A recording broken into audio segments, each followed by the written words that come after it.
ఆర్థిక మంత్రి పయ్యావుల కేశవ్ ఒక్క పైసా కూడా వృధాగా పోనివ్వకుండా జాగ్రత్తగా దాచిపెడతారని దేవాదాయ శాఖ మంత్రి ఆనం రామనారాయణ రెడ్డి చమత్కరించారు. గుంటూరు జిల్లా వడ్లమూడిలో డీవీఆర్ ఆసుపత్రి న్యూరాలజీ విభాగం ప్రారంభోత్సవానికి ఆయన హాజరయ్యారు.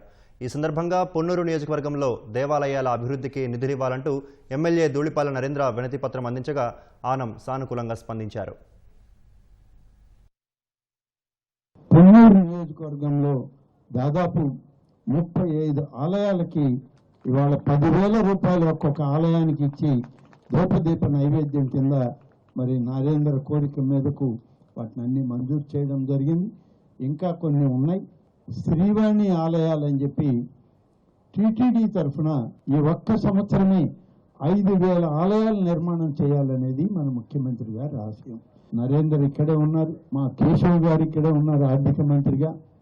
నిధులు తిరుపతి దేవస్థానం నుంచి విడుదలవుతాయి. విడుదలైన నిధులు ఎప్పటికప్పుడు మాకు ఇచ్చేదే కేశవ్ గారు. కాబట్టి సంబంధం లేకపోయినా ట్రెజరీ ఒకటే కదా, అంటే నాకేం మా దేవాలయాలకి ఇచ్చిన డబ్బు కూడా ఎక్కడ పెట్టుకుంటాడో దాచిపెడతాడని. అయితే ఒక పైసా కూడా పోనీడు, అన్ని జాగ్రత్తగా పెట్టెలో పెట్టి తాళం వేసి పెడతాడు.